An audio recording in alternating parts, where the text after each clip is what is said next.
नमस्कार मंडळी, पारंपरिक मराठमोळा लूक म्हटले की आपल्याला चंद्रकोर आठवते. सुंदर साडी, त्यावर दागिने आणि कपाळी शोभून दिसेल अशी चंद्रकोर टिकली म्हणजे तुमचा देखणा लूक तयार झालाच. परंतु आता ही चंद्रकोर पॅटर्न फक्त टिकली पुरताच मर्यादित न राहता केसांतील खोप्यापासून ते पायातील पैजणापर्यंत अनेक वेगवेगळ्या दागिन्यांच्या स्वरूपात पाहायला मिळते. तुम्ही तुमच्या हेअरस्टाईलमध्ये अशा प्रकारच्या चंद्रकोर आकारातील पिना लावून तुमची हेअरस्टाईल अधिकच आकर्षक करू शकता. केसांचा जर कोपा घातला असेल तर या कोप्यांवर अशी अर्धी चंद्रकोर खूपच शोभून दिसते. तुम्ही अशा प्रकारे गळ्याभोवती घट्ट बसणारा एखादा छोटा चंद्रकोर डिझाईनचा नेकलेस देखील घालू शकता.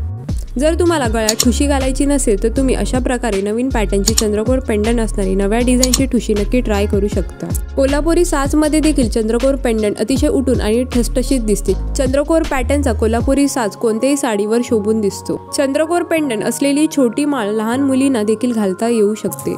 जर तुम्हाला गळ्यात लांब दागिना घालायचा असेल तर ही अशा प्रकारची चंद्रकोर पेंडंट असणारी लांब माळ तुम्ही गळ्यात घालू शकता. चंद्रकोर आकारातील वेगवेगळ्या पॅटर्नचे पेंडंट असलेले मंगळसूत्र देखील कोणत्याही साडीवर घालू शकता. या चंद्रकोर पेंडंट असलेले लांब किंवा छोटे अशा दोन्ही प्रकारातील मंगळसूत्र उठून दिसते. चंद्रकोर पेंडंट असणारी ही माळ लहान मुलींपासून ते मोठ्यांपर्यंत सगळ्या जणी घालू शकता.